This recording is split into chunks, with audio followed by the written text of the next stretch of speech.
கதைகளும் இலக்கியங்களும் குறிப்பாக திருக்குறளில் இருக்கக்கூடிய செய்திகளை கதைகள் மூலமாக சொல்லுகிற பாணி.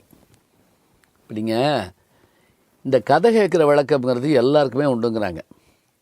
அதுவும் அம்மா மடியில், பாட்டி மடியில், அப்பா மடியில் உட்காந்து கதை கேட்டதா தெரில. இப்போ வேணால் ஒரு வேளை மாறி இருக்கலாம். கதை கேட்குறப்ப கேட்டுக்கிட்டே அந்த குழந்தைங்க தூங்கிடும். அந்த இளவரசியை அந்த பூதம் தூக்கிட்டு போயிடுச்சான். அப்போ அந்த கதாநாயகன் அந்த ஆலமரத்தில் இறங்கி நின்று தேடி இருக்கான். கேட்டுட்டு இருக்கப்போ குழந்தை சொல்லிகிட்டே இருக்கப்போ தூங்கிடும். ஆச்சரியம் என்னன்னு கேட்டிங்கன்னா, மரணம் எழுந்திரிச்சு அந்த இளவரசி என்னானா, அந்த இளவரசி என்னானா, அந்த பூதம் என்ன பண்ணுச்சு அப்படின்னு அந்த கேள்வி கேட்குதுன்னா அந்த குழந்தை, அதுக்கு நினைவாற்றலை வளர்க்குறதுக்கு இது ஒரு பயிற்சி. ஒரு அப்பாவும் பையனும் போகிறாங்க. மோட்டிவேஷனுக்காக இந்த கதைன்னு வச்சுக்கோங்களேன். அப்பாவும் பையனும் போகிறாங்க. குளம் நிறைய தண்ணி இருக்குது, தண்ணி நிறைய மலர்கள் இருக்குது. இப்போ நீங்கள் பார்க்கலாம், இது நல்ல கார்காலம்தான். எல்லா குளத்துலையும் தண்ணி இருக்குது. தண்ணியிலெல்லாம் மலர்கள் இருக்குது.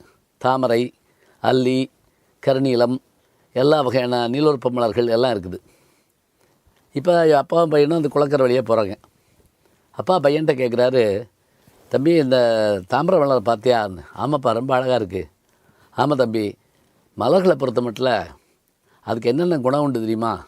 முதல்ல வண்ணம், கலர். அடுத்தது மென்மை, சாஃப்ட்டு. அடுத்தது என்ன? வாசனை, இந்த நுகர்ச்சி, ஸ்மெல், அழகானது.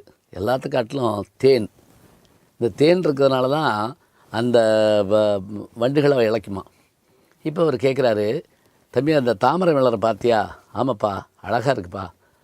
சரி தம்பி, இந்த தாமரை மலருடைய தண்டு உள்ளே இருக்கு இல்லையா, இதனுடைய உயரம் என்ன இருக்குன்னு நினைக்கிற அப்படின்னு கேட்குறாரு. பையன் என்ன பண்ணுறான், அப்பா கையை விட்டுட்டு கிட்ட போய் பார்க்குறான். அவனுக்கு ஒரு 8 வயசு இருக்கும். எப்பா 5 அடி வரேன்ப்பா அப்படிங்கிறான்.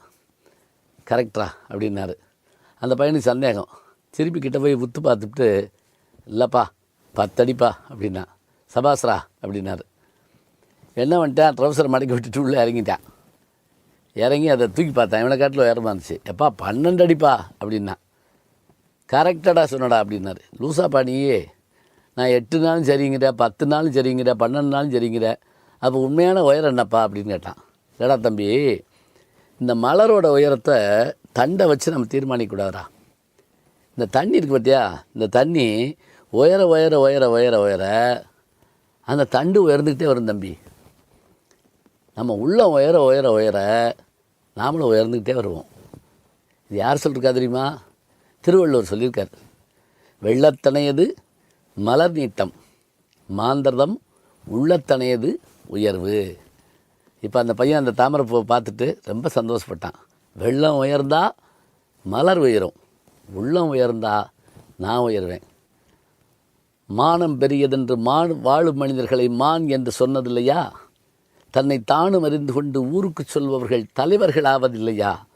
உன்னை அறிந்தால் நீ உன்னை அறிந்தால் உலகத்தில் போராடலாம், உயர்ந்தாலும் தாழ்ந்தாலும் தலை வணங்காது நீ வாழலாம்னு கண்ணதாசனுடைய பாட்டு வேட்டைக்காரன், பழைய வேட்டைக்காரனில் வரும். எம்ஜிஆர் பாடிட்டு வர்ற மாதிரி. இப்போ நினச்சி பாருங்கள், இந்த உள்ளம் உயர்கின்ற விஷயத்தை மோட்டிவேஷனில் 1 மணி நேரம் வகுப்பெடுப்பாங்க. ஒரே ஒரு திருக்குறள். ஒருத்தர் என்கிட்ட கேட்டார், ஏங்க இது நான் வகுப்பில் படிச்சிருக்கேங்க, சாய்ஸில் விட்டேன் அப்படின்னாரு. சாய்ஸில் விடாதீங்க. நல்ல விஷயங்களை எப்போதும் யோசிச்சு பாருங்கள், கேட்டு பாருங்கள், நினைத்து பாருங்கள். நல்ல கதைகள் மூலமாக அரிய செய்திகளை விளங்கிக் கொள்ளலாம்.